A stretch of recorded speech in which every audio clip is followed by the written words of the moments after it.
Uinta Havzası'nda yer alan Salt Lake City'nin yaklaşık 150 kilometre doğusunda yer alan 480 dönümlük Skywalker çiftliği uzaktan bakıldığında huzurlu bir yer olarak gözükse de içinde yaşayanlar için hiç huzurlu bir yer değil. Çünkü çiftlikte açıklanamayan korkunç olaylar meydana gelmekte.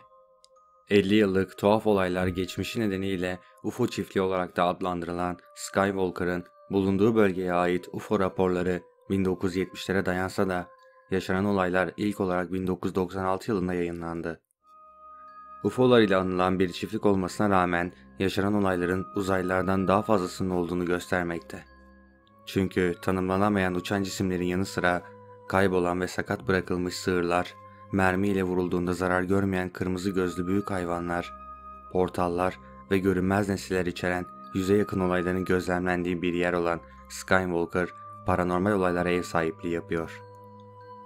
Ben Berkay Atlas, yeni bir paranormal hikaye başlıyor.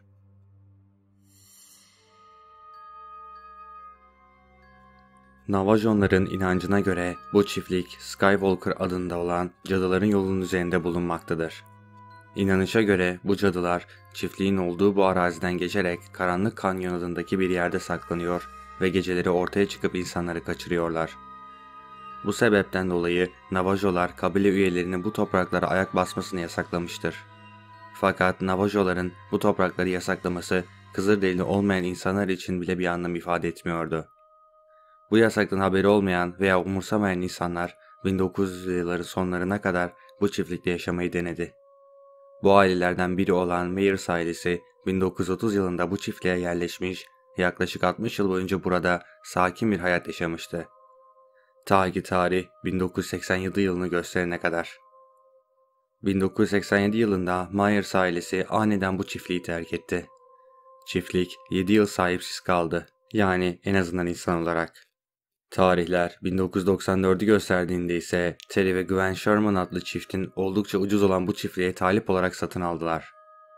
İki çocuk sahibi olan Sherman çifti çocuklarıyla birlikte yaşayacakları hayallerindeki evi bulduklarına inanıyorlardı ve başlarına gelecek olaylardan habersiz oldukları için çok mutlu olmuşlardı. Uçsuz bucaksız yeşil bir arazinin olması, güney cephesinin yüksek bir tepeyle çevrili olması ve etrafında sığ bir ormanlık alanın bulunması Terry Sherman'ın bu çiftliği seçmesindeki önemli etkenlerdendi. Çünkü o üst düzey bir sığır yetiştiricisiydi. Yani bu çiftlik onu sadece hayali değil, geçimini sağlamak için ihtiyaç duyduğu geniş alana sahip ve güvenli olan bir yerdi. En azından o buna böyle inanıyordu. Ancak burası onun hem finansal olarak hem de psikolojik olarak çökmesine sebep olacaktı. Terry ve Gwen çifti çiftliğin ilk kez gördüklerinde bakıma ihtiyacının olduğunu fark ettiler. Çünkü çiftlik 7 yıl boyunca kimse tarafından kontrol edilmemişti. 7 yıl boyunca boş olan bir çiftliğin elbette bakıma ihtiyacı olmalıydı. Bu normaldi. Fakat normal olmayan birkaç şey de vardı. Çiftliğin tüm kapılarının ve pencerelerinin çok sayıda kilitle kapalı olması çiftin dikkatini çekti. Hatta evin içerisindeki mutfak dolaplarında bile çok sayıda kilit vardı. Ayrıca ön girişlerdeki çelik kazıklara yere çakılmış olan kalın zincirler bulunuyordu. Sadece tek bir ailenin yaşadığı bu çiftlikte bu kadar üst düzey güvenlik önlemine neden ihtiyaç duyulmuştu? Çiftliğin önceki sahiplerini bu kadar korkutan şey neydi? Terry ve Gwen çifti, çiftliği satın aldıkları yaşlı çiftin paranoyak ve aşırı korumacı olduğunu düşünerek bu kilitleri sorgulama gereği duymadılar. Böyle düşünmelerin sebebi ise emlak sözleşmesinde yer alan olağan dışı maddelere dayanıyordu. Örneğin bu maddelerden birine göre Sherman çifti, çiftliğin önceki sahiplerinden izin almadan araziyi kazamazlardı.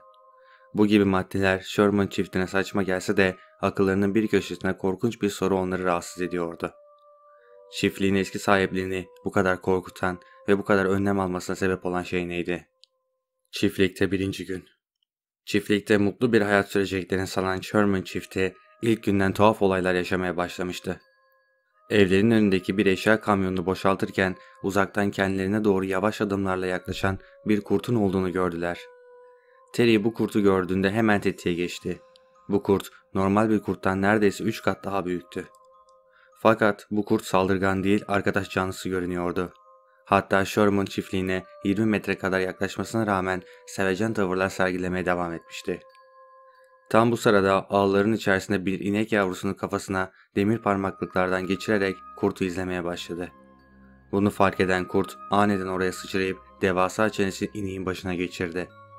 Sonra onu demir parmaklıkların arkasından sürüklemeye çalıştı. Terry ve yanında bulunan babası ellerinde bulunan aletlerle kurda saldırarak ineği kurtarmaya çalıştılar. Ama bu yöntem işe yaramamıştı. Terry 357 Magnum'unu alarak kurda bir defa ateş etti. Ama bunun da hiç faydası olmadı. Kurt hiç yaralanmamıştı. Terry şaşkınlıkla kurda bir kez daha ateş etti. Yine kurda hiçbir şey olmadı. Fakat 3. atışından sonra kurt yavaşça ineği bırakarak yaklaşık 3 metre geriye çekildi. Kurtta hiçbir yaralanma belirtisi yoktu. Terry kurda birkaç kez daha ateş etti ve en sonunda onu çiftlikten uzaklaştırmayı başardı. Kurdun izlerini babasıyla birlikte yaklaşık 1,5 kilometre boyunca takip ettiler. Ancak takip ettikleri iz bir anda ortadan kaybolduğu için fazla gidemediler. O gün yaşanan olaylar çiftlikte yaşanacak diğer olayların ilk habercisiydi. Bu olaylardan birkaç hafta sonra Gwen Sherman arabasında otururken yandan çok büyük bir kurdun geçtiğini gördü. Bu devasa kurdun hemen arkasındaysa tanımlayamadığı köpek benzeri başka bir hayvanda bulunuyordu. Bu ikisi hiçbir şey yapmadan Gwen'in yanından geçip uzaklaşmışlardı. Sonraki 2 yıl boyunca Sherman ailesi ve bölgede yaşayan diğer insanlar polislere sürekli bu bölgede garip hayvanlar gördüklerini bildirdiler. Görülen bu hayvanların arasında bu bölgede daha önce hiç görülmemiş olan egzotik kuşlar, insana benzeyen yaratıklar ve koca ayaklar bulunuyordu. Hatta bir keresinde Shermanlar sırtlana benzeyen çok garip bir yaratığın çiftlikteki atlardan birine saldırdığını görmüşlerdi. Shermanların iddiasına göre bu yaratık yere çok yakın yürüyordu. Ayrıca en az 200 kilo ağırlığında kaslı bir yapıya sahipti. Yaratık Terry'nin ona yaklaşmasıyla bir anda gözden kaybolmuştu. Saldırıya uğrayan atta ise pençe izleri vardı. Bölgedeki diğer insanlar da sonraki günlerde buna benzer bir yaratığı bahçelerinde gördüklerini söylediler. Fakat insanların gördüğü tek şey bu değildi. Sürekli garip ışıkların ve uçan nesnelerin olduğunu gören Sherman ailesi ve diğer insanlar bunları yerel güvenlik güçlerine de bildiriyorlardı. Çünkü bu cisimler ne zaman gökyüzünde gözükse çiftlikteki hayvanların başına bir şeyler geliyordu. Örneğin bir gün bu cisimler göründüğünde Sherman'ların en iyi 7 ineğinden 4 tanesi iz bırakmadan ortadan kaybolmuş, geri kalan 3 tanesi ise kısmen sakatlanmış ve ölüme terk edilmişti. Olayların bir diğer garip kısmı ise sakatlanan ineklerin üzerinde 15 ila 40 santim arasında değişen delikler bulunuyordu. Bununla birlikte çiftlikte bazı paranormal olaylar yaşanıyordu. Örneğin bazı geceler bahçe açıklanamayan bir şekilde aydınlanıyor ve yerin altından kulakları rahatsız eden büyük bir ses geliyordu. Ayrıca evdeki nesnelerin bazıları ortadan kayboluyor ve sonraki günlerde tekrar ortaya çıkıyordu. Çiftlikte yabancı bir dile ait olan bazı fısıltı sesleri duyuluyordu. Siyah gölgeye benzeyen şekilsiz varlıklar da görünmeye başlanmıştı. Bu varlıkların evin penceresinden içeriye doğru bakıyor ve daha sonra içeriye girerek yatağın başucunda duruyorlardı. Yaşanan olaylar sadece bunlar değildi. Terry bir sabah uyandığında arazideki tonlarca toprağın kitleler halinde yok olduğunu gördü. Yani tonlarca toprak gece saatlerinde hiçbir iz bırakmadan ortadan birdenbire yok olmuştu. Sherman'ların psikolojisi artık bozulmuştu. Gün geçtikçe paranormal olayların şiddeti artıyordu. Çiftliğe geldiklerinde mutlu olacaklarını düşünen aile korkunç olaylara tanık oluyordu. Bu olayları basın açma kararı aldıkları büyük olay ise çok korkutucuydu. 1996 yılının Mayıs ayında Terry akşam 3 köpeğiyle birlikte dışarıda sakin bir şekilde oturuyorken bir anda çiftlik evinin yakınındaki bir tarladan mavi bir ışığın belirdiğini gördü. Tarlanın üzerinde hareket eden bu ışık topunu gören köpekler havlayarak ışığın olduğu tarlaya doğru koştular. Işık topunun çalılıkların arasına kadar kovalayan köpekler çalılıkların arasına girdiğinde Terry korkunç bir ciyaklama sesi duydu.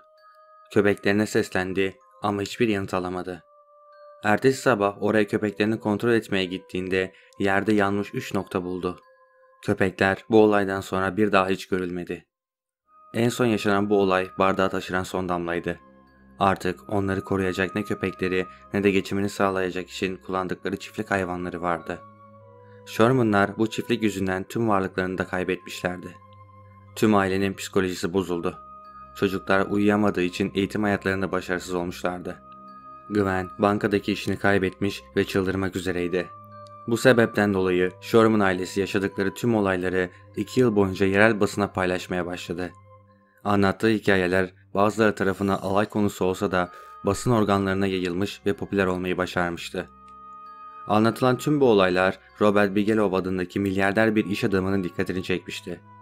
Robert bu tür konulara meraklı olduğu için 1996 yılında bu çiftliği satın aldı ve çiftlikteki olayları araştırmak için bir ekip kurdu. İlerleyen zamanlarda Bigelow'un ekibi yaklaşık 10 yıl boyunca buradaki garip olaylar hakkında birçok kanıt topladı. Toplanan her kanıt ve ekibin şahit olduğu her şey Sherman ailesinin doğru söylediğini ortaya koyuyordu. Ama Sherman ailesi 2 yıl boyunca korkutan her neyse bu sefer karşısında korkusuz bir ekip vardı. Sherman çiftliğinin çiftliği terk etmeyi düşündüğü sırada milyarder iş adamı Robert Ulusal Keşif Bilim Enstitüsü'nü kurmaya hazırlanıyordu. Kısa adı NITS olan bu organizasyonun amacı ise Amerika'da yaşanan paranormal olayları, açıklanamayan olayları araştırmak ve olaylar arkasındaki gerçeği öğrenmekti. Robert çiftlikte yaşanan olayları okuduktan sonra satın almak için teklif verdi. Çünkü çiftlikteki olaylar kurmak istediği organizasyon için ilgi çekiciydi. Robert çiftliği $200.000 karşılığında satın aldı. Sonra NITS ekibi birkaç hafta sonra yaşanan enteresan olayları birinci ağızdan duymak için Sherman çiftliğiyle özel bir toplantı gerçekleştirdi. Teddy Sherman 2 yıldır çiftlikte yaşadıkları korkunç günlerin kaynağını öğrenmek istiyordu. Bunu kendisine bir gurur meselesi yapmıştı. NITS ekibi de ona çiftlik yöneticisi olması teklifinde bulundu. Çiftliği iyi tanıdığı için araştırma ekibine rehberlik etmesini istediler. Ekip laboratuvar ortamında çalıştığı için çiftlik koşullarında çalışmaktan anlamıyordu ve bu bağlamda Teddy'ye ihtiyaçları vardı. Finansal olarak çöküşte oldukları için paraya da ihtiyacı olan Teddy tekliflerini kabul etti ve NITS tarafından aileyle gizlilik anlaşması yapıldı. Yani araştırma sonucu elde edilen bulgular hiçbir yerde açıklanmamaları için bir anlaşmaydı. Robert bu organizasyon için son derece bilgili bilim adamlarını, çeşitli konularda doktora yapmış araştırmacıları bir araya toplayarak, yüksek teknoloji algılama ekipmanlarını kurarak çiftliğe günde 24 saat koruyan güvenlik ekibiyle birlikte araştırmaya başladı. Robert'ın kurduğu ekip en büyük özelliği paranormal olaylara olan ilgilerini ve olaylara mantıklı bir açıklama yapabilecek düzeyde bilgi sahibi olmalarıydı. Ekip aynı zamanda sahte bilimden de nefret ediyordu. Ayrıca Bigelow seçtiği bu ekibi denetlemesi ve kontrol etmesi için ayrıca bir denetleme ekibi de kurmuştu. Yani Bigelow projeye önem veriyor ve titizlikle devam etmek istiyordu. Ekip gözlem karavanlarını ve mobil laboratuvarlarını çiftliğe taşımış ve günün her saati görev yapan 4 bilim insanı ile bir grup araştırmacı çiftlikte yaşamaya başladı. Ekip çiftlikte bazı testler yaptı. Anlatılan olayların Sherman çiftinin psikolojik sorunlarından dolayı veya çevresel bir faktör yüzünden bir çeşit halüsinasyon olup olmadığını çözmeliydiler. Yani bu ihtimal de onları düşündürmüştü. Belki de ailenin su kaynağı kirlenmişti ve bu durum onların hayal görmelerine sebep olmuştu. Dikkat çekmek ve para kazanmak için yalan söylemiş olabilirlerdi. Eğer gelen ekipte bu anlatılanlara şahit olursa Sherman çiftinin doğruluğu ortaya çıkacaktı. Ancak ekip çiftliğe geldiğinden bu yana gökyüzünde görülen birkaç garip ışık dışında hiçbir olaya şahit olmamıştı. 1996 yılı sessiz ve olaysız bir şekilde geçti. Herkes Sherman çiftinin yalancı olduğunu düşünmeye başlamıştı. Ama 1997 yılında ard ardına yaşanacak garip olaylarla birlikte Sherman çifti haklı çıkacaktı. Tarihte gerçeklerin er ya da geç ortaya çıkmak gibi kötü bir huyu vardır. Sözünün doğruluğu Bigelow ve ekibine gösterilmek üzereydi. 1997 yılı da sessiz başlamıştı. Lakin tarihler 9 Mart'ı gösterdiğinde çiftlik sessizliğini bozmuştu. Gwen Sherman yaşanan olaylardan sonra çiftliğe uzun bir süre uğramamıştı. Ancak o gün eşi Terry'nin hayvanları etiketlemesine yardım etmek için çiftliğe geldi.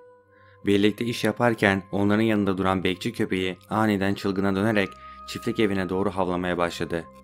Terry ve Gwen şaşkınlıkla köpeğin havladığı yere doğru baktıklarında ilk etiketledikleri buzağının annesinin sanki bir güç tarafından kontrol ediliyormuşçasına ileri geri topalladığını gördü. Buzağının yanına vardıklarında buzağının cansız bir şekilde yattığını gördüler.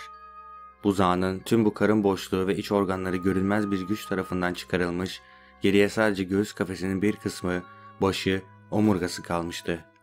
Buzağının etiketlenen kulağı da kopartılmıştı. İlginç olan ise hayvanın yattığı çimlerde hiçbir kan izinin olmamasıydı. Olay güpegündüz yine Terry ve Gwen çiftinin yakınında olmuştu.